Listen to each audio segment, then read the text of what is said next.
अस्सलाम वालेकुम, I am Syed Ali Hasnain Shah, CEO Takhleeq developers.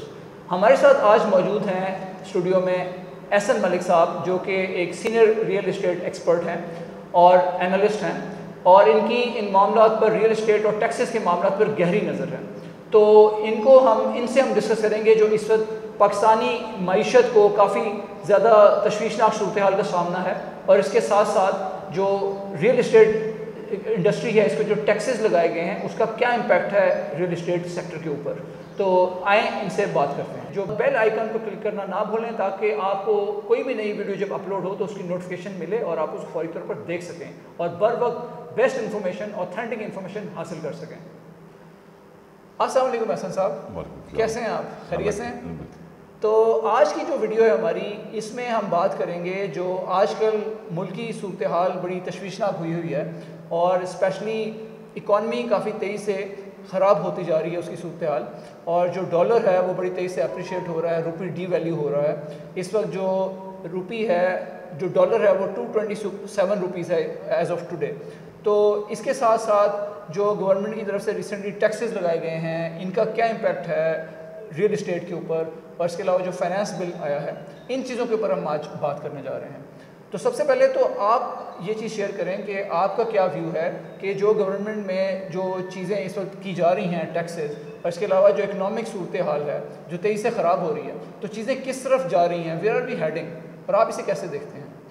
बिस्मिल्लाहिर्रहमानिर्रहीम। अली, सबसे पहले तो आपको भी मुबारक हो कि हमने ये जो चैनल इंट्रोड्यूस करवाया है लोगों को लिए, और ऑलरेडी आपकी नॉलेज में भी है और व्यूवर्स की नॉलेज में भी है कि हम नेशनल मीडिया पे तो ऑलरेडी बातचीत कर रहे हैं, लेकिन उसमें थोड़ी सी लिमिटेशंस आ जाती हैं कि आप ओपनली एक्सप्रेस नहीं कर सकते कि क्या चीज़ एक्चुअली ऑन ग्राउंड क्या हो रहा है।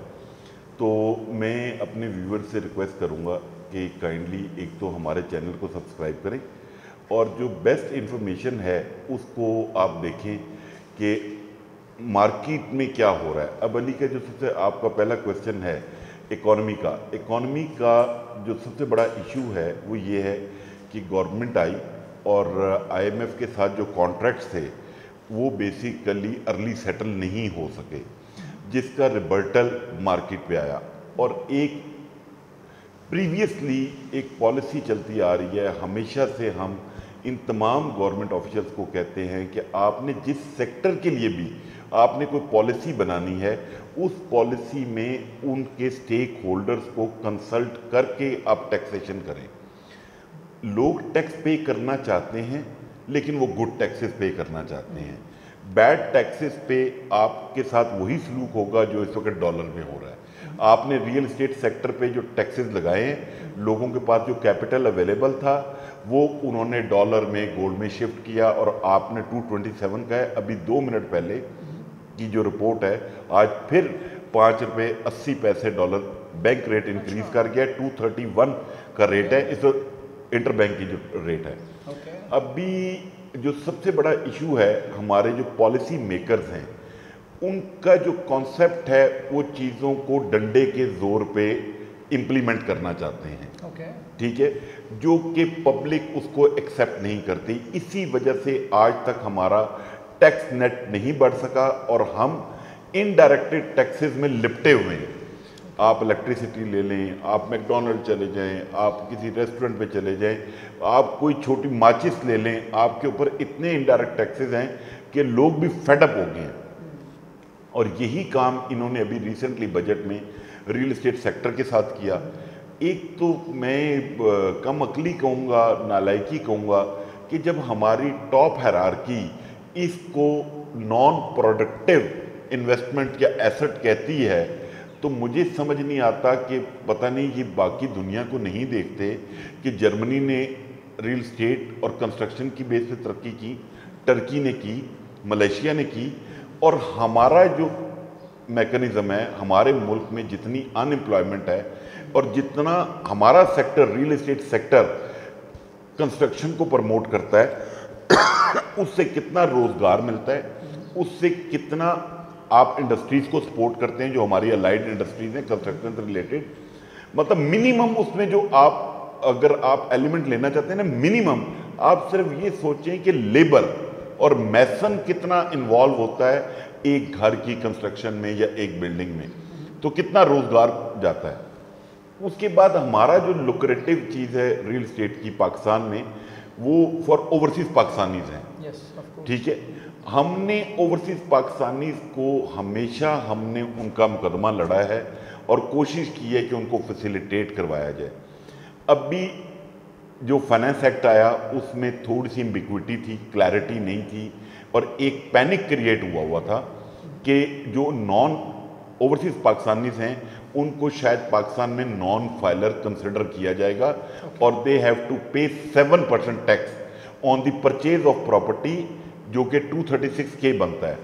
उस पर मैं आपको लेटेस्ट इन्फॉर्म कर रहा हूँ, एक ये गुड न्यूज़ है हमारे चैनल के थ्रू फॉर ओवरसीज पाकिस्तानीज, उनको कहीं अपने रेमिटेंसेस कहीं और शिफ्ट करने की ज़रूरत नहीं है, और हम अल्हम्दुलिल्लाह इस चीज़ में कामयाब हो गए हैं कि जो भी ओवरसीज पाकिस्तानी है जिसके पास ओवरसीज पाकिस्तानी कार्ड है और या POC पाकिस्तान ओरिजिन कार्ड है और उसका पाकिस्तान में 183 डेज से ज़्यादा का स्टे नहीं है, ही विल बी, अगर वो प्रॉपर्टी परचेज करता है तो ही will be considered as filer. जो टैक्स आप पाकिस्तान में पे करते हैं, जो मैं पे करता हूँ प्रॉपर्टी परचेज करते वक्त, वही एक वो पे करेगा।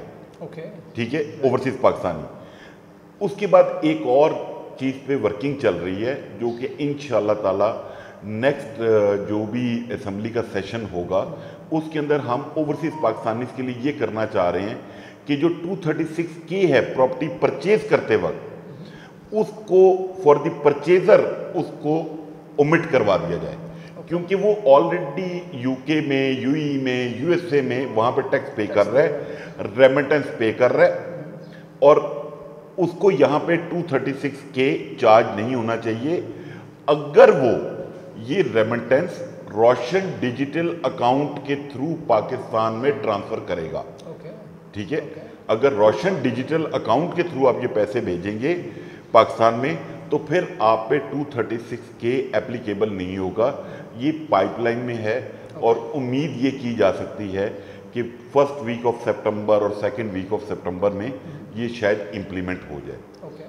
और उसके बाद आपकी हमारी जो पाकिस्तान में ट्रांसफरिंग अथॉरिटीज़ हैं उनमें भी बहुत ज़्यादा कन्फ्यूजन मचा हुआ है कि वो भी ओवरसीज पाकिस्तानीज़ को नॉन फाइलर कंसिडर कर रहे हैं, जबकि हमारी आज लेटेस्ट जो बातचीत हुई उसमें ये है कि जो भी नाइकॉप या POC होल्डर है वो सिर्फ अपना पासपोर्ट की कॉपी साथ लेके जाएगा, जिसकी वो फोटोकॉपी अटैच करेगा फॉर ट्रांसफरिंग अथॉरिटी में कि मेरा पाकिस्तान में 183 डेज से ज़्यादा का स्टे नहीं है करंट फाइनेंशियल ईयर में। अब बेसिकली ये जो करंट है इसके तो भी 18 डेज हुए हैं, तो जो पीछे वाला फाइनेंशियल ईयर है उसमें 180 डेज से ज़्यादा का उसका स्टे नहीं होना चाहिए, तो वो उसको ना पाकिस्तान में टैक्स रिटर्न फाइल करने की ज़रूरत है, वो फाइलर के तौर पे प्रॉपर्टी परचेज करेगा। सेकंड चीज़ जो लोगों के लिए ओवरसीज पाकिस्तानीज़ के लिए सबसे ज़्यादा पैनिक बना हुआ है वो डीम रेंटल इनकम है जो 7E अभी गवर्नमेंट ने इंट्रोड्यूस करवाया है। उस 7E के ऊपर हमारा जो पॉइंट ऑफ व्यू था गवर्नमेंट से कि आप इसको काइंडली फिक्स टैक्स रजीम की तरफ ले जाएं, जिस पे कि लोगों में पैनिक भी नहीं होगा, लोग खुशी से पे भी कर देंगे, और उसका वॉल्यूम आप ऐसा रखें जो बेरेबल भी हो और एक्सेप्टेबल भी हो। जैसे हमने सजेस्ट किया कि फॉर डेवलप प्रॉपर्टी 50 रुपये गज़ अगर आप रख लें तो 500 गज़ की जो प्रॉपर्टी है इट मीन्स कि उसके ऊपर आपने 25,000 रुपीज़ पे करने हैं। ये भी ऑप्शन अंडर कंसिडरेशन है और उम्मीद है, लेकिन इसके ऊपर 7E के ऊपर डीम रेंटल के ऊपर ऑलरेडी कराची में, सिंध हाई कोर्ट में, लाहौर हाई कोर्ट में रिट पटिशन जमा हो चुकी हैं। 4 अगस्त की डेट है, और क्योंकि इसमें फ्लॉज बहुत ज़्यादा हैं, इस पर ऑलरेडी ऑनरेबल सुप्रीम कोर्ट के जो चीफ जस्टिस हैं काजी फायद ईसा साहब, उनका डिसीजन मौजूद है कि आप कोई भी नया टैक्स जो भी लगाएंगे उसका रेट्रोस्पेक्टिव इफेक्ट नहीं डाल सकते पुरानी प्रॉपर्टी पे, और ऐसी मतलब कानून से काफ़ी मुतसादम चीज़ें हैं जिस पे ये हमारी असेसमेंट और जो वर्किंग चल रही है ये ख़त्म हो जाएगा। तो जो एक मार्केट में पैनिक है वो डेफिनेटली ख़त्म होगा।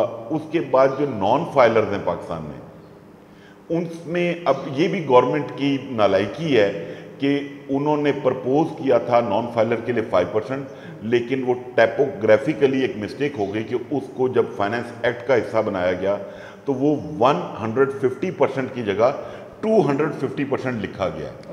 तो वो 250% अब रिमूव होगा, ओमिट होगा, उसकी जगह 150% ऐड होगा। लेकिन वो जब भी फर्स्ट असेंबली का लेजिस्लेटिव असेंबली जब बैठेगी और उस सेशन में जब ये बात आएगी तो उसके बाद जो कि हम एक्सपेक्ट कर रहे हैं कि अगस्त एंड तक ये चीज़ सेटल डाउन हो जाएगी। चलें, माशाल्लाह जी आपने काफ़ी डिटेल में इसको कवर किया है और आई होप कि ये जो हमारे व्यूअर्स हैं इनको ये बातें आपकी डिटेल में अच्छी तरह समझ आ गई होंगी।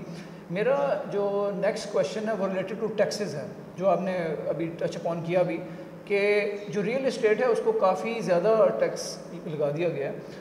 अच्छा, रियल इस्टेट को जैसे आपने जिक्र किया कि दुनिया भर में तो बड़ा अच्छा ट्रीट किया जाता है डिफरेंट कंट्रीज़ में, और इस वजह से वो यहाँ से लोगों को लेके जाते हैं अपने कंट्रीज़ में, और अगर आप जाते हैं और इन्वेस्टमेंट लेके जाते हैं और रियल इस्टेट में इन्वेस्ट करते हैं तो आपको रेजिडेंसी भी देते हैं बहुत सारे कंट्री। बिल्कुल।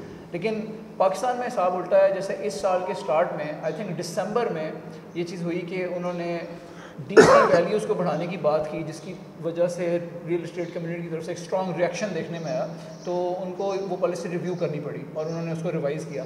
सिमिलरली जब ये वाला टैक्स हुआ है तो ये जो बजट है इसमें बहुत ज़्यादा टैक्सेस लगाए गए हैं, तो आप क्या समझते हैं कि क्या वजह है जिसकी वजह से रियल इस्टेट के ऊपर इतना ज़्यादा नज़ला गिराया जाता है? अली, इशू ये है हमारी जो गवर्नमेंट है ना, कोई भी, चाहे पीछे वाली है या करंट है, और ब्यूरोक्रेसी, एक परसेप्शन बिल्ड किया गया है कि इसमें मतलब ब्लैक मनी पार्क होती है, ये नॉन प्रोडक्टिव एसेट है, इससे रोज़गार नहीं मिलता। तो मैं ये कहना चाहता हूँ कि ये सराउंडिंग में जितनी कंस्ट्रक्शन हुई है ये ज़मीन पर हुई है ना। प्राइम मिनिस्टर इमरान खान साहब जब थे उन्होंने अपने पहले 2 साल में इसी फ्रेम ऑफ माइंड में थे वो कि ये नॉन प्रोडक्टिव एसेट है। उन्होंने प्रॉपर्टी का होल्डिंग पीरियड 8 साल रखा, गेन टैक्स की परसेंटेज इससे भी ज़्यादा रखी, लेकिन उनको 2 साल बाद गलती का एहसास हुआ और कोविड आया और उन्होंने कंस्ट्रक्शन पैकेज दिया, जिसकी वजह से थोड़ा बहुत मार्केटों ने पिकअप करना शुरू किया, अंडरस्टैंड किया। अब शहबाज साहब जो हमारे मौजूदा प्राइम मिनिस्टर हैं वो भी उसी फ्रेम ऑफ माइंड में है कि ये नॉन प्रोडक्टिव एसेट है, जबकि उनको कन्विंस किया जा रहा है कि ऐसा ऑन ग्राउंड रियलिटी में ऐसा नहीं है। आपको अपना डिसीजन चेंज करना चाहिए ताकि इकोनॉमिक व्हील घूमेगा तो आपके लिए चीज़ें बेहतरी की तरफ चलेंगी। अभी जैसे मैंने अभी रिसेंटली एक टॉक शोज में कहा कि ये जो अभी रिसेंटली प्रोविंशियल इलेक्शन हुए हैं, कुछ लोग कहते हैं पीटीआई का वो बयानिया था। मैं ये समझता हूँ कि ये जो इस गवर्नमेंट ने बजट पेश किया ये उसका एग्रेशन था। जो लोगों ने पेट्रोल की प्राइसेस, बजट में जो आपने टैक्सेस इम्पोज किए और जो लोगों को हिट किया आपने, ये उसका लोगों ने गुस्सा निकाला है। तो प्राइम मिनिस्टर, आप हमारे चैनल से मेरी प्राइम मिनिस्टर से गुजारिश है कि वो उन तमाम चीज़ों को रिव्यू करें, रिव्यू करके लोग टैक्स देना चाहते हैं, खुदारा आप इस चीज़ को समझें। ये परसेप्शन गलत है कि लोग नहीं देना चाहते, लेकिन आप ऐसी सॉफ्ट पॉलिसीज लेकर आएँ। आप टैक्स की परसेंटेज बढ़ा देते हैं, टैक्स नेट को नहीं बढ़ाते। अगर आप टैक्स की परसेंटेज को कम कर दें, टैक्स नेट को बढ़ाएं, तो जितने पैसे, जैसे भी मैं आपको बताऊं, अभी रिसेंटली किसी गवर्नमेंट ऑफिशियल से बात हो रही थी, उनका हम एज्यूम कर रहे हैं कि हम ये डीम रेंटल से कोई 30 अरब रुपया इकट्ठा करेंगे।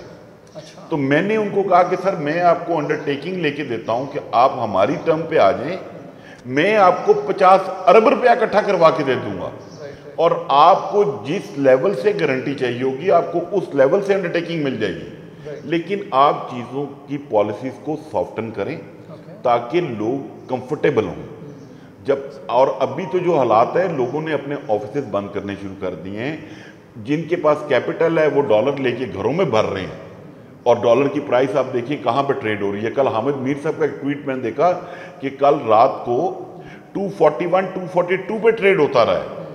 तो बात ये आपसे चीज़ें खुदारा जो स्टेक होल्डर्स हैं उनको ऑन बोर्ड करें, ब्यूरोक्रेसी की ज़रूर सुने, लेकिन जिस लाइन पे काम कर रहे हैं उनकी इनपुट के साथ अगर आप चलेंगे तो आपको उसका फ़ायदा होगा। जैसे ये एफर्ट्स लगाई जा रही हैं, आई होप कि इंशाल्लाह चीज़ें सही समत में चलेंगी और इंशाल्लाह पाकिस्तान तरक्की की राह पर गामजन होगा इंशाल्लाह। Thank you very much viewers for watching this episode with us with Ehsan Malik साहब। जो हमारी जो वीडियोस होंगी उनको देखने के लिए आप ज़रूर इस चैनल को सब्सक्राइब करें और बेल आइकन पर ज़रूर क्लिक करें ताकि आपको हर नई वीडियो जो अपलोड हो रही है उसकी नोटिफिकेशन आती रहे। इस वीडियो के ऊपर अगर आपको ये पसंद है ज़रूर लाइक करें और हम कमेंट्स में अपने कमेंट से आगाह करें। Thank you very much.